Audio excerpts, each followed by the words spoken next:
Achter het Wetterhotel wordt aan het begin van de middag nog hard werken. Er wordt gauw een stekdeel zet om vat te komen dat vluchtelingen in het water vallen kennen. Aan de vakkant wacht je grauwsters op de treienbussen uit Woudenberg. Er komt een protte gezin naar Grauw. Mijlkoor binnen de 40 been. De jongste is 2 maanden oud.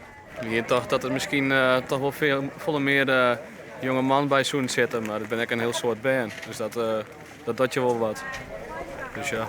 Onder de indruk van wat je hem schokken? Ja, zeker. Ik bedoel, het is net iets alledaags. Dus, Bij de vluchtelingen zitten een paar mensen die het al van september af van sporthal naar sporthal verhuizen binnen.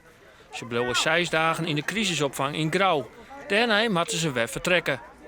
Dat is voor een soort grauwsters onbegrijpelijk. Hoe het houdt is nevens haar een kaderlijk plak om langer te blijven. Dat is likwijls net het geval. De COA heeft gevraagd voor 6 dagen en dat is de standaardregeling voor crisisopvang. En we willen eerst maar zien hoe dit nu allemaal loopt.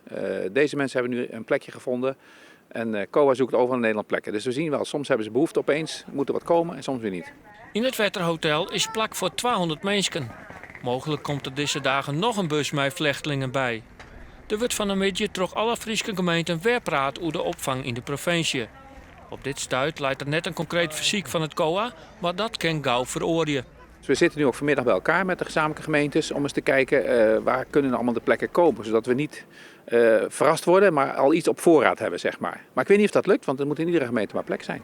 Maar we hebben allemaal gezegd, laten we nou proberen wat ruimte te vinden, zodat we ons niet meer overvallen hoeven te voelen.